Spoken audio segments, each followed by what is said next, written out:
Nabi dan Rasul mereka diberikan, atau para wali Allah berikan kepada mereka tanda yang mereka ketahui, atau mungkin mereka bisa minta kapan mereka diwafatkan. Contoh, ada Nabi Musa alaihissalam. Kalau Bapak Ibu dengar hadis ini mungkin agak-agak asing kedengaran. Nabi Musa pernah pulang ke rumah. Tiba-tiba di rumahnya ia temukan ada seorang laki-laki asing. Lalu ditanya oleh Nabi Musa, siapa kau? Apa kata laki-laki tadi? Wahai Musa, penuhi panggilan Tuhan. Marah Musa, ditempelengnya laki-laki tadi, keluar biji matanya. Siapa laki-laki itu? Malakul maut, malaikat maut. Begitu dikatakan dalam hadis Bukhari Muslim. Kalau kita dengar, masa iya malaikat maut ditempeleng Nabi Musa? Begitu pula bunyi hadisnya. Maka kemudian malaikat maut kembali kepada Allah, ya Allah, engkau menyuruhku mencabut nyawa seorang rasul yang belum mau meninggal. Maka Allah kembalikan penglihatan malaikat maut, lalu kembalilah dia kepada Nabi Musa. Katakan kepada Musa, kata Allah, kalau dia ingin ditambahkan umurnya, letakkan tapak tangannya pada seekor anak sapi. Berapa bulu yang ditutupi dengan tapak tangannya tadi? 1 helai bulu ditambahkan 1 tahun usianya.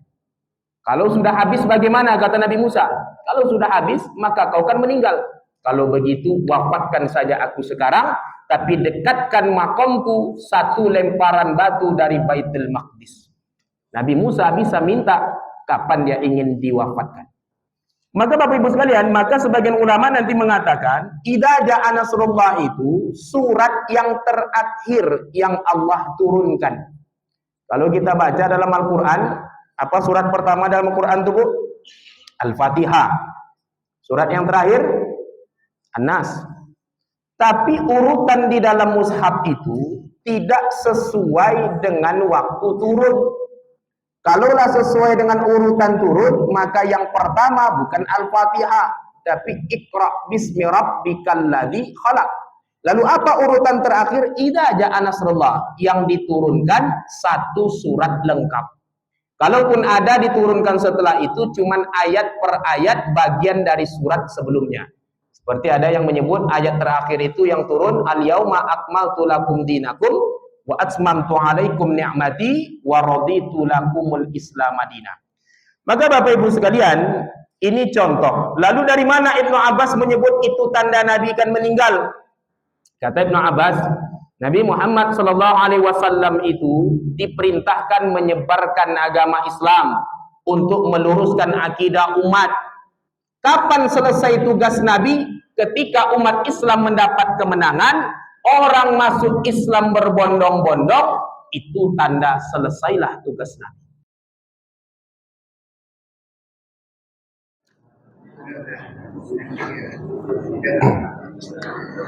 Bismillahirrahmanirrahim. Assalamualaikum warahmatullahi wabarakatuh.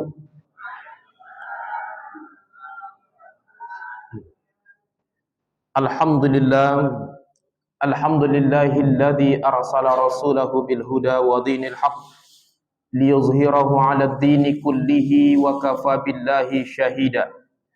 Asyhadu an la ilaha illallah wahdahu la syarika lah wa nashhadu annaka ya Muhammad ballaghtar risalah wa addaital amanah wa kashaftal ghammah wa nasahtal ummah wa laqad jahadta fi sabilillahi bihaqqil jihad. Sallallahu alaika Allah ya ilmal huda, Allahumma salli wa sallim wa barik alaih. Subhanaka la ilma lana illa ma 'allamtana innaka antal alimul hakim. Rabbi shrah li sadri wa yassir li amri wahlul 'uqdatam min lisani yafqahu qawli. Bapak-bapak, ibu-ibu, hadirin jamaah salat maghrib Masjid Al-Mu'min rahimakumullah. Alhamdulillah pada maghrib kali ini kali pertama saya mengisi kajian di masjid ini, dan alhamdulillah kalau diperhatikan ramai juga jamaah kita di masjid ini. Di Tenayan, saya tinggal di Jalan Hang Tuah. Di Tenayan Raya itu Bapak Ibu sekalian, ada satu masjid yang paling ramai jamaahnya. Kalau kita biasanya kan jamaah-jamaah masjid ini apalagi bulan Ramadan. Kalau bulan Ramadan itu malam 1 sampai ke 10 itu padat biasanya. Sampai 10, 11, 12 saf ke belakang. Kalau sudah 11 sampai 20 itu paling tinggal 6-7 saf. Kalau lah malam-malam terakhir tinggal 3 saf biasanya. Saf Rizal, Saf Riyadi, Saf Farudin. 3 saf itulah isi di masjid loh. Selebihnya ada pindah safnya ke Mall Pekanbaru, ke Ramayana biasanya. Tapi ada satu masjid yang kami isi selama bulan Ramadan itu, yang paling ramai jamaahnya. Boleh Bapak bandingkan nanti. Di Tenayan Raya lah khususnya. Itu di Jalan Hang Tuah, di Jalan Sialang Bungkuk, Pak. Itu masjid paling ramai. Dari malam pertama sampai malam terakhir, tak berkurang sedikit pun jamaahnya. Penuh terus. Di Jalan Sialang Bungkuk, di rumah tahanan. Itu dari malam pertama sampai malam terakhir, tak kurang-kurang jamaah dalamnya. Hebat pengurusnya. Nah, walaupun di sana ramai, saking ramainya di sana, itu setiap jamaah itu bisa ikut tarawih ke masjid 1 kali dalam 3 malam. Artinya kalau dia ikut malam pertama, kedua, ketiga nak bisa ikut, malam keempat nanti. Cuman walaupun di sana ramai, saya tak menyarankan Bapak berjamaah di sana. Kalau berjamaah Bapak di sana repot, ibu bawa lontong sama rendang pas Idul Fitri nanti. Terpaksa nginap di situ. Maka kita ramaikan saja jamaah-jamaah pengajian di tempat-tempat kita seperti ini, Bapak Ibu sekalian. InsyaAllah Allah turunkan rahmat dan barakahnya kepada kita semua. Amin ya rabbal alamin. Bersalawat kita ke hadirat baginda Rasulullah. Allahumma salli ala Sayyidina Muhammad wa ala ali Sayyidina Muhammad. Bapak Ibu sekalian yang dirahmati Allah, saya biasa mengisi kajian tafsir, tapi surat-surat pendek saja, yang juz ke-30. Juz ke-30 itu dimulai dari surat apa anak-anak? Juz ke-30 An-Naba. Apa bunyi ayat pertama surat An-Naba? Amma yatasa'alun. Karena itu kemudian juz ke-30 itu dinamakan surat atau dinamakan juz Amma. Kenapa dinamakan juz Amma? Bunyi ayat pertama dari juz yang ke-30 itu Amma yatasa'alun. Bapak Ibu sekalian, tafsir itu tak sama dengan terjemah. Kalau terjemah, artinya kita mengartikan kata per kata atau ayat per ayat yang ada di dalam Al-Quran. Sedangkan tafsir, memahami maksud dari ayat tersebut, kenapa dia diturunkan dan apa maksudnya diturunkan. Jadi asbab nuzulnya, lalu apa makna tersirat dari ayat tersebut. Sebagai satu contoh tafsir. Tadi imam di rakaat yang kedua membaca surat Idza Jaa Nasrullah. Di zaman Khalifah Umar bin Khattab radhiyallahu an, beliau pernah mengumpulkan orang-orang yang pernah ikut perang Badar. Di zaman Khalifah Umar, tentu yang ikut perang Badar ini dah tua-tua itu. Sama biasanya jamaah-jamaah diisi yang biasa ngisi di masjid itu biasanya gitu juga tuh, S1, S2, S3 biasanya. S1 sepuh, S2 sangat sepuh, S3 sangat sepuh sekali. Yang azannya biasanya latu-atu, lah diintai-intai malaikat maut, adem biasa azan di masjid. Nah, maka Bapak Ibu sekalian, ketika dikumpulkan oleh Umar bin Khattab radhiyallahu an, orang yang ikut perang Badar dah tua-tua. Maka di antara orang yang dibawa oleh Umar bin Khattab ada seorang anak-anak, usianya kurang lebih 10 atau 12 tahun. Namanya Abdullah bin Abbas, atau biasa dikenal dengan nama Ibnu Abbas. Ketika Ibnu Abbas dibawa ke dalam majelis orang-orang tua tadi, ada sebagian sahabat yang kemudian keberatan. Kata mereka, ya Amirul Mukminin, kami ini punya anak, bahkan cucu seusia anak ini. Tapi tidak kami bawa ke majelis ini. Lalu kata Umar bin Khattab radhiyallahu anhu, anak ini tak sama macam anak kebanyakan. Nabi pernah mendoakan dia menjadi ahli ilmu fikih dan ahli dalam tafsir.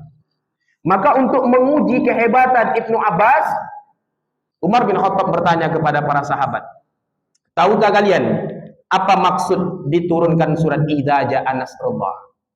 Apa kata sahabat?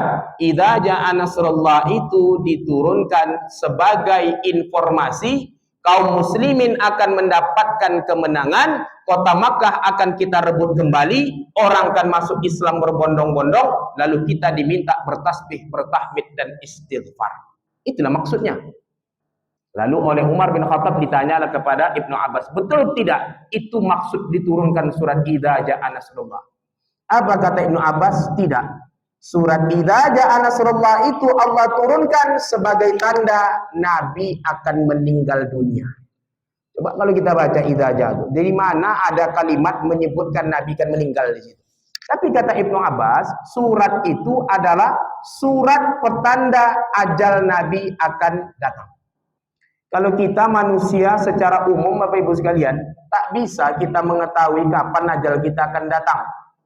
Kalau Bapak Ibu mungkin pernah baca tanda orang meninggal 40 hari, 30 hari kan meninggal, seminggu, 3 hari, 1 hari, biasanya kan ada dibaca dalam buku-buku biasanya Pak. Maka tanda-tanda itu kata para ulama tidak bersumber dari Al-Quran dan hadis, cuman pengalaman para ulama. Pengalaman para ulama bisa iya pada satu orang, bisa tidak. Bapak itu biasanya minum teh tiap pagi. Mendadak pagi itu minta buatkan kopi dia. Siang meninggal. Kan ada yang macam itu. Lalu kita katakan, oh itulah tanda bapak itu minta buatkan kopi di hari itu. Nak buang tabiat, kata orang Melayu. Tidak lama setelah itu ada pula tetangga samping rumah itu. Biasanya bapak itu makan lontong tiap pagi. Pagi itu minta buatkan bubur kacang hijau pula. Alah terkejutlah ibu di rumah tuh. Mak, tanda nak mati mungkin abang ni dah. Sampai siang, sampai hari ini tidak mati-mati pula. Kan ada yang seperti itu Pak. Kita kadang menyebut tanda itu setelah dia meninggal baru kita sebut, oh itulah tanda. Tidak bisa kita prediksi dari awal. Maka Bapak Ibu sekalian, tidak dengan Nabi dan Rasul. Nabi dan Rasul mereka diberikan, atau para wali Allah berikan kepada mereka tanda yang mereka ketahui, atau mungkin mereka bisa minta kapan mereka diwafatkan. Contoh, ada Nabi Musa alaihissalam. Kalau Bapak Ibu dengar hadis ini mungkin agak-agak asing kedengaran. Nabi Musa pernah pulang ke rumah. Tiba-tiba di rumahnya ia temukan ada seorang laki-laki asing. Lalu ditanya oleh Nabi Musa, siapa kau? Apa kata laki-laki tadi? Wahai Musa, penuhi panggilan Tuhan. Marah Musa, ditempelengnya laki-laki tadi, keluar biji matanya. Siapa laki-laki itu? Malakul maut, malaikat maut. Begitu dikatakan dalam hadis Bukhari Muslim. Kalau kita dengar, masa iya malaikat maut ditempeleng Nabi Musa? Begitu pula bunyi hadisnya. Maka kemudian malaikat maut kembali kepada Allah, ya Allah, engkau menyuruhku mencabut nyawa seorang rasul yang belum mau meninggal. Maka Allah kembalikan penglihatan malaikat maut, lalu kembalilah dia kepada Nabi Musa.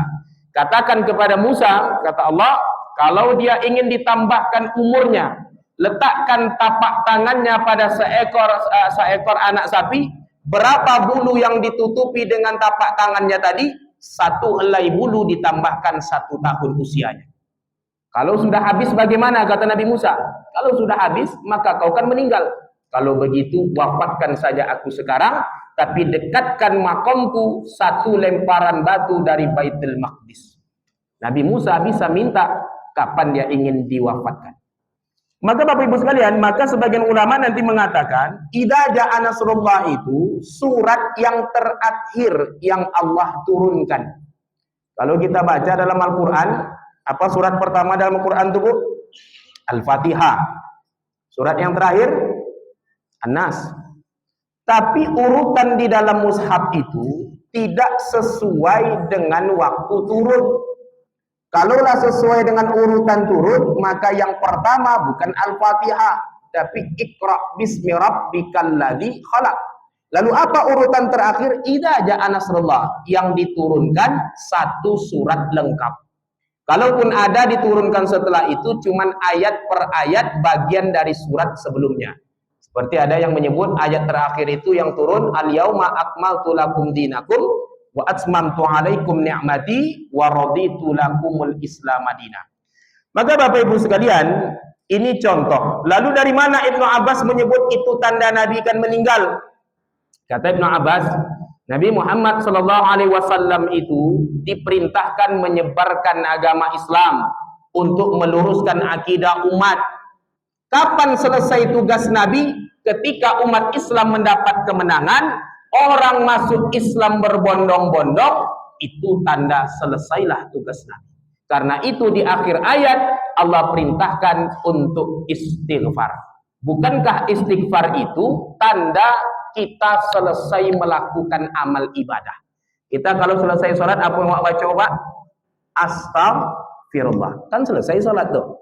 Selesai kajian, astaghfiruka wa atubu ilaik. Orang istighfar menandakan amalannya selesai. Maka ketika orang diperintahkan istighfar di dalam Al-Quran, Allah perintahkan kepada Nabi Muhammad, tandanya selesai tugas Nabi, kemudian Nabi kan diwafatkan. Itu contoh tafsir Al-Quran. Bapak Ibu sekalian, maka Al-Quran itu ada 30 juz, 114 surat. Ada berapa ayat anak-anak? Ada berapa ayat dalam Al-Quran? Berapa ayat Bu? 6.666. Berapa Pak? 6.666. Saya tantang Bapak Ibu sekalian, sampai rumah nanti coba hitung ayat Al-Quran. Iya enggak 6.666. Kalau dapat 6.666, nomor WA saya ada semua Pak Ketua. Saya kasih hadiah nanti. Silakan Bapak Ibu sekalian. Jumlah ayat Al-Quran tak sampai 6.666. Kalau kita buka jumlah ayat Al-Quran itu ada 7 pendapat ulama nanti. Ada yang menyebut jumlah ayat Al-Quran itu 6.204. Ada yang menyebut 6.217, 6.220, 6.226, 6.232. Al-Quran yang ada di masjid ini dan di tempat kita Indonesia pada umumnya 6.236 ayat. Silakan Bapak Ibu nanti sampai ke rumah ambil kalkulator, ambil Al-Quran, hitung dari Al-Fatihah 7, Al-Baqarah, Al-Nisa, Ali Imran sampai An-Nas. Nah, cobalah hitung nanti, dapatlah segitu. Lalu apakah banyak Al-Quran itu berarti tidak sama? Mungkin begitu pikir-pikir Bapak Ibu sekalian. Ada yang 6.200 Pak. Jumlahnya sama, cuman ulama berbeda penggalan-penggalan ayatnya. Contoh surat Al-Baqarah. Apa bunyi surah Al-Baqarah ayat pertama? Alif Lam Mim. Itu dihitung ayat pertama atau dilanjutkan dengan ayat selanjutnya menjadi satu ayat? Kan dihitung satu ayat tuh, Bang. Alif Lam Mim dzalikal kitab la raiba fi, itu dihitung ayat kedua. Alif Lam Mim huruf muqatta'ah. Huruf muqatta'ah itu huruf-huruf hijaiyah yang berada di awal-awal surat itu. Itu huruf muqatta'ah. Di surat Al-Baqarah Alif Lam Mim dihitung ayat pertama. Kalau kita baca nanti di surat Yasin juga dihitung ayat pertama. Tapi dibuka di dalam surat Yunus, di dalam surat Yusuf, dalam surat Ibrahim, Alif Lam Ra tidak dihitung ayat pertama, tapi dilanjutkan dengan ayat selanjutnya baru dihitung satu ayatnya. Disitulah letaknya nanti perbedaan jumlah ayat Al-Quran. Ada yang dihitung dia menjadi 2 ayat, Alif Lam Mim, ayat pertama dzalikal kitab, ayat kedua ada yang hitungnya 1 ayat. Artinya isinya sama, cuman penggalan-penggalannya saja yang berbeda. Nah, di situ nanti. Nah, lalu dari mana datang 6.666 itu? Itu kan mungkin pertanyaan kita. Karena dari SD, SMP, SMA sekarang semua buku menuliskan itu 6.666. 6.666 itu Bapak Ibu sekalian, itu ditulis oleh ulama dari Indonesia. Tapi ulama Indonesia lama tinggal di Arab Saudi. Namanya Imam An-Nawawi. Karena dia orang Banten, maka di ujung namanya ada Al-Bantani. Kalau dia orang Kampar, Al-Kampari namanya. Kalau orang Jawa dia Al-Jawi. Jawi itu Jawi dalam bahasa Arab, Pak, ya, enggak Jawi bahasa Awak. Jawi bahasa Awak lain pula nanti kan. Nah, Imam An-Nawawi Al-Bantani, termasuk Bapak Ibu buka dalam tafsir Al-Munir, Syekh Wahbah Az-Zuhaili menuliskan, Al-Quran itu, kata beliau, kalau dikelompokkan maknanya sesuai isi kandungannya, maka ada 1000 ayat dalam Al-Quran itu berisi perintah, ada 1000 ayat berisi larangan, ada 1000 ayat berisi ancaman, ada 1000 ayat berisi janji, ada 1000 ayat berisi tentang perumpamaan-perumpamaan, ada 1000 ayat tentang kisah orang-orang terdahulu, ada 500 ayat tentang halal dan haram, ada 100 ayat doa-doa dan zikir, ada 66 ayat nasakh dan mansukh. Totalnya 6666. Bisa saja satu ayat terletak di dua kelompok dia. Dia berisi ancaman, juga berisi janji. Dia berisi perintah, juga berisi larangan. Maka diletakkan di dua tempat. Itulah yang 6666 itu. Nah, jadi silakan nanti kalau dihitung jumlah ayat 6236 cuma. Anda percaya Bapak, tadi dah saya tantang, hitunglah di rumah. Kalau dapat 666, hitung tambah bagilah dengan bismillah, dengan auzubillah. Tidak akan dapat 6666 itu. Nah, maka Bapak Ibu sekalian, ini perlu kita sampaikan sehingga nanti kita tidak keliru mengetahui jumlah ayat Al-Quran yang walaupun itu sudah familiar beredar. Karena yang umum sering beredar itu belum tentu betul juga. Samalah dekat bulan puasa itu selalu ada muncul hadis palsu itu. Apa bunyi hadisnya? Berbukalah dengan yang manis-manis. Apa yang terjadi? Asalkan balik ke rumah bapak tuh nampak orang jual yang manis di tepi jalan, diborongnya semua. Ada kolak-kolak diborongnya, cendol-cendol diborongnya. Padahal berbukalah dengan yang manis itu familiar, viral, bukan hadis. Itu iklan sirup marjan, Bapak Ibu sekalian. Silakan Bapak Ibu cek di Google. Tidak pernah Nabi mengatakan berbukalah dengan yang manis-manis. Kita aja yang menyebut tuh iklan sirup dulu tuh. Lalu dianggap orang itu hadis, viral. Kata Nabi, berbukalah dengan yang manis-manis. Dari mana pula Nabi pernah mengatakan itu? Jadi yang sudah umum viral belum tentu betul juga. Maka kita cek dulu kebenarannya. Nabi tidak pernah menyuruh itu. Cuma Nabi biasa kalau berbuka itu dengan sesuatu yang tak terbakar api. Nah, itu ada hadisnya. Tapi dengan yang manis-manis, itu perlu diklarifikasi pula. Maka Bapak Ibu sekalian, kita coba menafsirkan, bukan menafsirkan, karena kami bukan ahli tafsir, menyampaikan tafsiran ulama dari salah satu surat yang paling pendek di dalam Al-Quran. Surat yang paling pendek, apa paling pendek Bu? Ya, Al-Baqarah, Al-Kautsar, surat Al-Kautsar. Surat Al-Kautsar ini surat yang paling pendek. Ini surat yang paling disukai bapak-bapak kalau jadi imam di rumah. Apalagi selama Covid kemarin. Selama Covid, kalau di imam di rumah, kalau nak trikul, kul huwallah, kul a'udzu birabbil falaq, kul a'udzu birabbin nas, inilah dibaca bapak. Walaupun pendek, tapi maknanya dalam sekali Bapak Ibu sekalian. Waktu Covid kemarin, tutup masjid kita, Pak. Tutup, Pak ya. Banyak masjid dulu tutup waktu Covid. Hampir 1-2 tahun lebih tutup masjid kita. Semua masjid rata-rata tutup. Ada juga beberapa yang nekat buka masjid, dihidupkannya lampu, hendak dihidupkannya lampu pas sholat, digelap-gelapkannya. Ketika masjid tutup kemarin Bapak Ibu sekalian, banyak jamaah yang protes. Di mana protesnya? Di media sosial. Kena caci maki lah pemerintah. Termasuk pengurus yang juga kena caci maki. Entah apa pemerintah. Orang mau sholat dilarang. Masjid kok dikunci. Pengurus mau-mau aja ikut pemerintah. Entah apa macam-macam dicaci maki di sana. Setelah Covid hilang, masjid dibuka balik, boleh sholat, yang caci maki tidak juga datang ke masjid. Itu gitu aja maaf ya. Pas ditutup banyak cito kawan. Pas dibuka mana ada yang kemarin kita cerita banyak di media sosial, juga nampak batang hidung. Itu gitu aja maaf ya. Kalau sholat subuh kita kadang di beberapa tempat banyak pula kipas angin pada jamaah lagi. Kipas angin ada 12 pokoknya. Masjid kita ini banyak kipas angin nih Pak. Berapaan ya? Subuh juga hitung, ada enggak sebanyak ini? Maka itu kata para ulama, ada ustaz yang menyebut kalau nak menengok umat Islam, kalau mau menengok orang beriman, tengoklah jamaah subuhnya. Kalau mau menengok umat Islam, tengok pas sholat Idul Fitri. Itu umat Islam semuanya itu.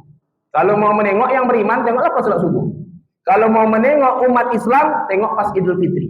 Kalau nak menengok jumlah warga, tengok pas pembagian daging kurban. Warga semua tuh.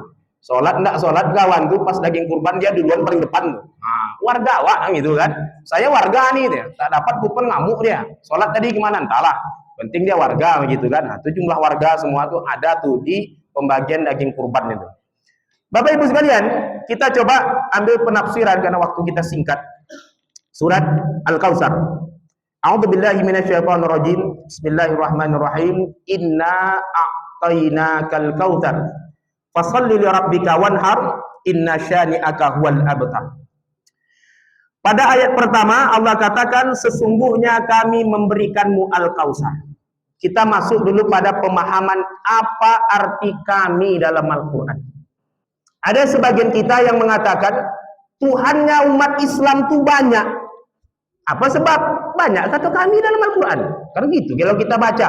Kalau baca terjemahannya mungkin kita akan berpikir demikian. Tengok nih, kami memberikan nikmat yang banyak. Inna andalnahu fi lailatul qadar. Kami menurunkan Al-Quran. Kami menghidupkan, kami mematikan, kami memberikan rezeki, kami menurunkan rahmat. Oh banyak kata kami dalam Al-Quran. Oh berarti banyak Tuhan umat Islam. Nah, kalau baca kita langsung kepada terjemah ayat. Begitu nanti kita berpikir. Maka ditafsirkan ulama apa arti kata kami. Bapak Ibu sekalian, kami itu kata para ulama sedikitnya ada dua penafsiran. Yang pertama, arti kata kami di dalam Al-Quran itu maksudnya litta'zim, memuliakan posisi. Samalah kalau ada pejabat, apalagi ini baru-baru habis pilkada, ada orang datang sini pejabat atau Pak Lurah, Camat datang ke tempat kita, Pak RT, Pak RW, ketika dia menyampaikan pidato, kan lazim menggunakan kata kami. Kami selaku wali kota, kan begitu kalimatnya.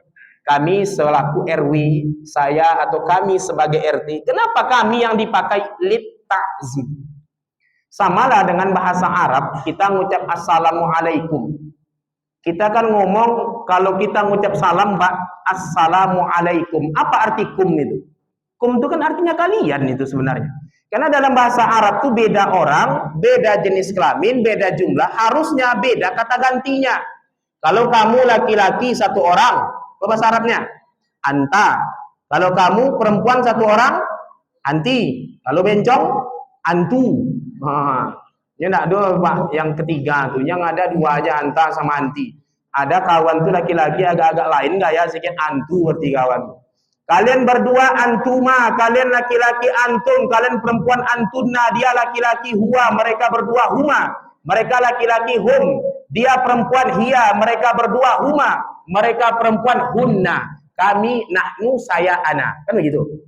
Tapi coba tengok di pesantren, anak pesantren manggil ustadznya, kemana antum ustadz? Kok antum yang dipakai? Kenapa bukan anta? Harusnya kan anta. Harusnya ibu mengucap salam untuk ibu-ibu yang lain satu orang. Kalau bertemu di jalan, assalamualaikum warahmatullah. Kalau bapak sama bapak, assalamualaikum warahmatullah. Kalau ada orang sakit, stiker WA, syafakallah. Kalau laki-laki. Kalau perempuan, syafakillah. Tapi kita kan jarang pakai. Kita kalau ngangkat telepon, assalamualaikum. Kenapa assalamualaikum? Kum takzim, memuliakan orang.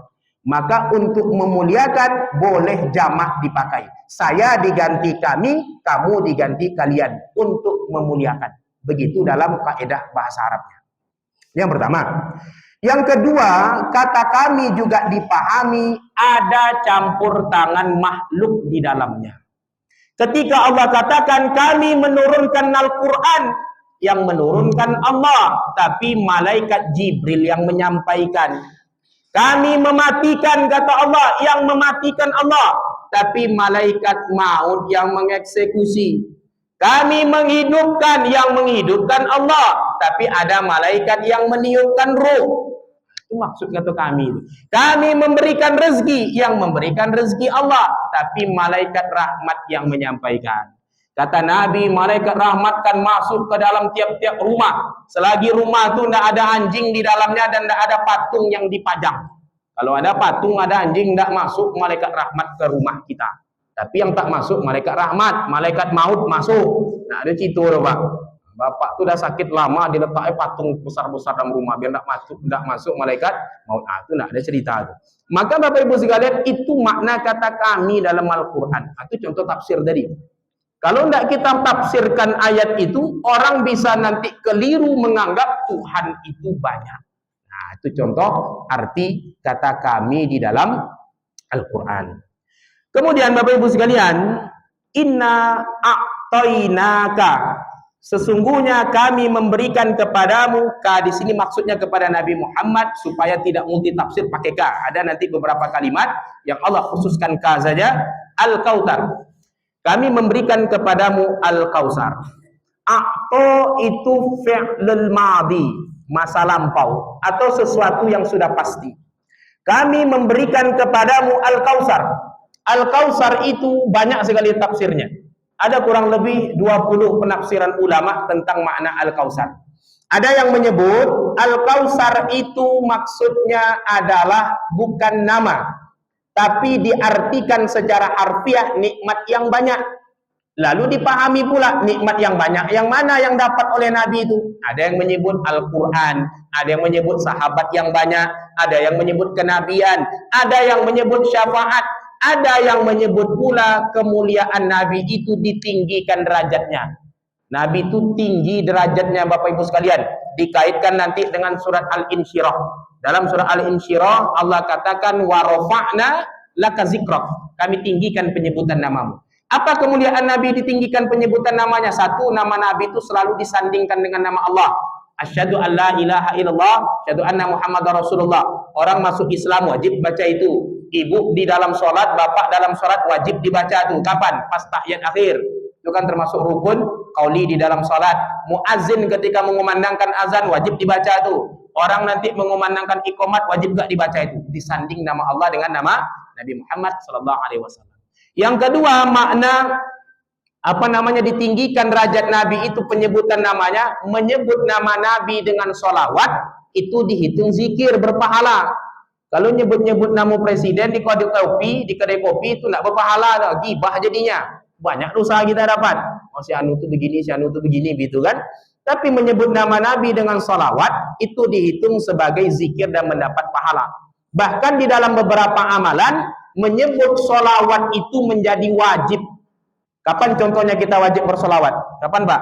Sholat wajib bersolawat. Kapan? Tahiyat akhir. Rukun sholat itu ada 5. Yang qauli, yang wajib diucapkan. 1. Takbiratul ihram. 2. Surat Al-Fatihah. 3. Membaca tasyahud akhir. Kemudian ada sholawat di dalamnya. Yang kelima salam yang pertama. Wajib dibaca di dalam sholat. Nah, kapan lagi? Ketika khutbah. Nah, ini perlu diperhatikan Bapak Ibu sekalian. Khotib kalau dia khutbah tidak baca sholawat Nabi, dalam mazhab Syafi'i tidak sah khutbahnya. Karena orang khutbah itu tidak sama macam ceramah. Khutbah itu paling tidak ada 5 rukun yang harus dia baca. Kalau tidak terbaca oleh khotib tidak sah sholatnya, tidak sah khutbahnya. Apa yang pertama? Membaca Alhamdulillah. Itu wajib dibaca tuh khotib. Alhamdulillah di awal khutbah itu. Membaca apalagi yang kedua, sholawat Nabi. Itu harus dibaca. Kemudian apalagi wasiat takwa. Yang keempat membaca salah satu ayat Al-Quran. Yang kelima membaca doa. Biasanya di khutbah yang kedua. Asalkan lengkapnya 5 syarat nih Pak, sah khutbah kita. Andai umpamanya besok hari hujan Jumat, khotib tidak datang. Pengganti tidak perlu tiba. Terpaksa Pak RT maju umpamanya. Apa yang kan dibaca depan tuh Pak RT baca aja lah 5 tuh Pak. Selesai itu. Maju ke depan Pak RT atau Pak RW kan Alhamdulillahi Rabbil Alamin. Wassalatu wassalamu ala asyrafil anbiya'i wal mursalin. Sayyidina Muhammadin wa ala alihi wa ashabi ajmain. Dua rukun tuh Pak. Yang pertama tadi Alhamdulillah, salawat Nabi. Nah, kemudian ya ayuhan nas ittaqullaha haqqa tuqatih wa la tamutunna illa wa antum muslimun. Lah selesai wasiat takwa itu. Yang ketiga. Di ujung nanti baca Al-Quran. Faqala Allah Ta'ala fil Qur'anil Karim. Bismillahirrahmanirrahim. Qul huwallahu ahad. Allahus samad. Lam yalid wa lam yulad wa lam yakul lahu kufuwan ahad. Selesai rukun keempat. Langsunglah jamaah sidang Jumat rahimakumullah. Jagalah kebersihan. Karena kebersihan itu bagian dari keimanan. Fa'tabiru ya ulil albab la'allakum turhamun. Duduk selesai khutbah. Siapa yang panjang? Betul 2 menit putus khutbah. Yang penting rukun masuk. Nanti tegak khutbah kedua, baca tu balik, tutup doa. Selesai. 3 menit bapak tu cuma maju, selesai khutbah tadi. Penting masuk rukun. Salah satunya solawat. Nah, ada ulama yang menyebut itu solawat itu salah satu nikmat besar yang didapatkan oleh Nabi. Bahkan solawat itu bukan hanya dilakukan oleh manusia, Allah dan malaikat pun bersolawat. Kata Allah, innallaha wa malaikatahu yusalluna 'alan nabi. Allah dan para malaikatnya bersolawat atas Nabi. Itu tafsir yang pertama, dipahami dengan makna nikmat yang banyak Al-Kautsar. Ada pula penafsiran yang kedua, makna Al-Kautsar itu tidak dipahami nikmat yang banyak, tapi dia nama. Nama apa? Satu, ada yang menyebut Al-Kautsar itu nama sungai di dalam surga. Yang kedua, nama salah satu telaga di mahsyar. Namanya Al-Kautsar. Sehingga singkatnya kalau dalam penafsiran yang kedua, ya Muhammad, kami sudah memberikan kepadamu satu nikmat besar berupa telaga di mahsyar, namanya Al-Kautsar. Bapak Ibu sekalian, maka kemudian kata Allah, fasholli li rabbika wanhar. Salatlah untuk Tuhanmu dan berkurbanlah. Karena di awal ayat tadi Allah menyebutkan kami sudah memberikan, maka salat yang Allah perintahkan, kurban yang Allah perintahkan, itu menjadi cara syukur. Kalau Allah katakan kami akan memberikan, pakai fi'lul mudhari dia, kami akan memberikan, maka salat yang dilakukan Nabi ini menjadi syarat. Contoh, ibu ngomong pada anak ibu, nak, kalau kamu nanti juara 1, pas ujian, ibu belikan sepeda. Rajin-rajinlah belajar. Rajin belajarnya anak supaya dapat juara 1 dan dapat sepeda. Kan itu motivasi dia. Kalau tidak juara 1, dapat tidak sepeda tadi? Tidak. Syaratnya juara 1. Kasus yang kedua, bapak tadi dibelikannya sepeda untuk anaknya. Nak, ini sepeda bapak belikan. Rajin-rajinlah belajar. Rajin belajar anak di kasus yang kedua bukan syarat. Dia mau rajin atau tidak, sepeda ada dapat. Cuman dia rajin belajar sebagai rasa syukurnya. Nah, ini bedanya Bapak Ibu sekalian. Maka Nabi diperintahkan salatlah, berkurbanlah sebagai ungkapan syukur. Karena Al-Kautsarnya ada dapat. Kalau Allah katakan kami akan memberikan, ini menjadi syarat. Kalau mau dapat ini Muhammad, maka salatlah, berkurbanlah, menjadi syarat dia. Sehingga bukan lillahi ta'ala lagi, tapi ada yang dituju oleh Nabi Muhammad. Begitu nanti ulama memahami tafsir. Maka salatlah sesuai dengan apa yang Allah kehendaki. Bapak Ibu sekalian, semua amal ibadah itu Bapak Ibu sekalian harus mencakup 2 hal. Apa yang ada di dalam ibadah itu harus mencakup 2 hal. Baik caranya benar. Benar dan baik. Niatnya baik, caranya benar. Ini harus ada di dalam tiap-tiap ibadah. Benar caranya, niatnya tak baik, tidak diterima. Atau niatnya baik, caranya tak betul, juga tidak diterima. Datang ibu tuh ke masjid, orang sholat, rukuk, sujud, ibu tuh tegak aja di belakang. Sampai dah selesai orang sholat, dia tegak aja. Kenapa ibu sholat tegak aja, Bu? Yang penting niatnya, Bu. Nggak bisa, yang penting niatnya aja. Caranya juga harus betul. Atau caranya betul. Bapak tuh datang ke masjid, anak-anak datang ke masjid pas malam terakhir Ramadan. Sholat dia, betul sholatnya. Selesai sholat itu, tadi dia bawa swallow sebelah lain. Pas balik dicari sendal yang paling mahal, dibawa pulang. Sholatnya betul, cuman niatnya nak tukar sendal, nak raya besok. Nah, itu contoh sholatnya betul, niatnya tak betul. Kalau kita sholat ini Bapak Ibu sekalian, kaidah yang baik itu kata ulama, yang wajib-wajib itu Bapak Ibu sekalian nampakkan. Yang sunnah-sunnah itu yang disembunyikan. Kadang kita nih tinggal tak jauh-jauh dari masjid, tapi tidak datang ke masjid, padahal sholat wajib. Datang pengurus ke rumah, ngapa bapak tidak pernah nampak ke masjid, Pak? Apa kata bapak tu? Tidak boleh sholat tu nampak sama orang, riak tu. Mandi-mandi bapak tu. Dia malas ke masjid, dibilangnya sholat berjamaah tu riak. Yang wajib tu nampakkan. Sholat berjamaah wajib, nampakkan. Walaupun dalam mazhab Syafi'i berjamaah ke masjid itu sunnah muakkad, sholatnya wajib. Yang wajib itu afdalnya nampak. Berzakat nampak dia bayar sama amil zakat. Puasa silakan dia nampakkan kalau puasa wajib. Tapi yang sunnah-sunnah itu disembunyikan. Kita ni kadang terbalik, yang wajib nak nampak, sunnah-sunnah itu dinampakkan. Sholat tahajud itu sunnah. Aduh ibu tuh habis sholat tahajud tengah malam, mantap ibu tuh. Selesai tahajud letaknya sejadah, letaknya Quran, letak tasbih, satu ambil handphone difotoin pula. Masuknya ke Facebook. Alhamdulillah ya Allah, selesai juga tahajud malam ini. Terimalah amal ibadah hamba ya Allah. Oh, nampak semua apa sampai ke rumah. Masya Allah, solehah rupanya ibu ni ya. Patutlah bercahaya wajahnya siang-siang. Pada siang tu bercahaya bukan karena sholat tahajud, karena pakai skincare itu. Katanya pula karena tahajud malam kan. Sholatnya betul, tapi dia nampakkan dengan tujuan dipuji orang lain. Sunnah itu sembunyikan. Zakat silakan nampakkan. Bayar ke amil. Sedekah kata Nabi, kalau tangan kanan sedekah, kiri jangan sampai tahu. Kita sekarang terbalik, kanan sedekah, kiri itu selfie itu. Kalau enggak tuh enggak sah rasa sedekah nih. Nanti puasa Senin Kamis foto pula kurma atau agak berapa biji kan? Masuk lo video apa segala macam. Bapak Ibu sekalian, Allah mengkehendaki yang wajib itu dinampakkan. Yang sunnah itu disembunyikan. Bukan berarti dia harus tersembunyi. Kalau tidak sembunyi, tidak sanda. Ada kalanya perlu kita nampakkan. Contohnya, macam infak sedekah di masjid ini perlu dinampakkan. Supaya apa? Satu, memotivasi jamaah. Kedua, supaya tidak ada suuzon jamaah. Karena jamaah ini banyak loh suuzon. Yang mana lah duit sebanyak-banyak tuh di masjid. Mana ada nampak dia? Tunjukkanlah. Si anu ini yang sedekah ini dikeluarkan. Itu ada perlunya. Atau bapak sebagai orang yayasan menyalurkan sedekah orang, ketika sedekah nanti perlu dipoto dokumentasi biar tahu pula yang memberikan sedekah ini diarahkan duit. Tidak apa-apa, ada perlunya. Karena itu di dalam Al-Quran, kalau kalian nampakkan sedekah kalian itu baik, tapi kalau kalian sembunyikan jauh lebih baik. Maksudnya baik kalau ada keperluan silahkan. Memotivasi orang lain boleh. Nah ini yang harus kita pahami. Maka salat itu kata Allah, salatlah sesuai dengan apa yang Allah kehendaki. Kami selain tafsir Bapak Ibu sekalian juga mengkaji fikih kitab Fathul Qarib. Kitab Fathul Qarib ini kajian-kajian tentang fikih. Kalau kita ini langsung membaca Al-Qur'an dan hadis, lalu memahami apa yang ada dalam Al-Qur'an dan hadis, tak sampai ilmu kita di sana.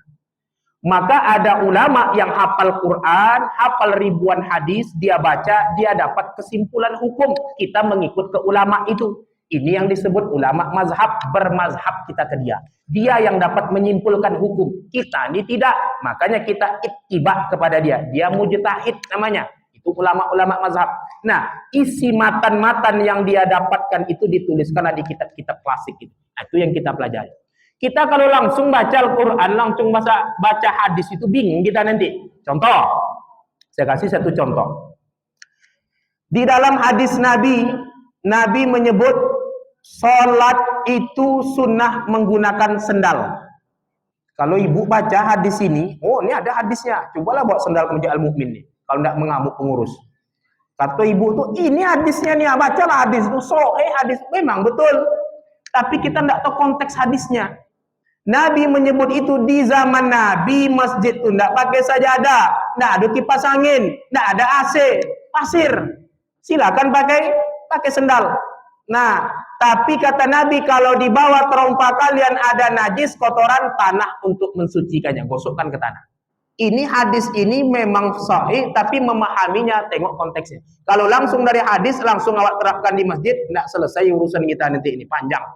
Nah, kapan boleh kita amalkan nanti? Sholat id di luar silakan. Nah, kalau nak pakai sendal ibu sholat id silakan. Cuma ya kalau ibu-ibu mau pakai sendal pas sholat id jangan pakai yang hak tinggi itu, Bu. Kalau pakai hak tinggi itu pas bangkit dari sujud terjelap Pak belakang tuh, Pak. Payah mengatur keseimbangan itu. Nah, pakai yang datar-datar aja lah. Boleh. Itu contoh. Kita tidak bisa langsung menyimpulkan. Atau nanti hadisnya satu, kesimpulannya bisa banyak. Contoh, dalam sholat Jumat. Ada satu hadis Nabi mengatakan, kalau engkau mengatakan ansyid diam kepada orang lain sedang salat Jumat, wal imamu yakhthub, imam sedang berkhutbah, faqad laghauta, maka engkau sudah melakukan perbuatan sia-sia. Di dalam hadis itu Nabi menyebut yang khutbah itu imam. Wal imamu yakhthub. Ulama nengok hadis ini lalu memunculkan beberapa fatwa. Ada ulama nanti yang menyebut kenapa disebut Nabi imam dalam khutbah itu. Ada yang mengatakan itu tanda yang jadi imam harus dia juga yang jadi khotib. Bisa ke situ nanti pemahamannya. Kalau kita tidak paham, oh iya juga. Kalau kita sama enggak gitu, Pak? Kan enggak. Imamnya beda kan, khotib kita beda dalam sholat Jumat itu. Kalau menurut hadis tadi, imamu yakhutub, berarti imam itulah yang jadi khotib. Itu contoh satu pemahaman. Ulama lain pula memahami, bukan begitu maksudnya. Jumat itu kan 2 rakaat. Lalu mana 2 rakaat lagi pengganti zuhurnya? Itulah mendengarkan khutbah. Karena khutbah itu pengganti 2 rakaat zuhur, karena itu yang menjadi khotib disebut imam. Nah, di situ lah memahaminya. Kita tidak paham sampai ke situ. Akal kita tuh membahas ilmu-ilmu gitu tuh masih agak nyangkut-nyangkut sedikit. Orang Amerika tahun 60 udah sampai ke bulan. Orang Rusia bikin paket jalan-jalan ke bulan. Orang Cina sekarang bikin bulan tiruan. Kita di Indonesia masih memikirkan nasib dari bulan ke bulan. Nah, itu aja baru lepel lawak. Nggak terkaji belum hadis-hadis dan tafsir nih kadang. Maka apa yang sudah dikaji ulama terdahulu itu jelas kita ngikut. Jadi kita ini bukan tidak kembali kepada Al-Quran dan hadis, kembali juga cuman melalui mujtahid.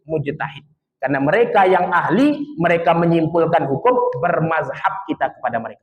Itu makna bermazhab itu. Jangan kita katakan tidak kembali Al-Quran. Orang itu kembali Al-Quran dan hadis, cuman kita yang tidak bisa menyimpulkan hukum dari Al-Quran dan hadis secara langsung. Masuk isya. Nah, masuk isya kan? Maka Bapak Ibu sekalian, itu kurang lebih makna fasholli li rabbika wanhar. Ini panjang memang sebenarnya, tapi memang kami tak bisa mengisi kajian. Kemarin diminta pekan kedua atau ketiga, kebetulan penuh 1 sampai 4, paling yang kosong yang kelima. Nah, inilah kelima nih. Kelima itu pun tak pula tiap bulan adanya, sekali-kali pula adanya. Insya Allah ada kesempatan lain nanti kita lanjutkan kajian kita. Demikian Bapak Ibu sekalian, karena ada masuk waktu sholat isya, kurang dan lebih mohon dimaafkan. Hadanallah wa iyyakum ajmain. Astaghfiruka wa atubu ilaik. Semoga bermanfaat. Assalamualaikum warahmatullahi wabarakatuh.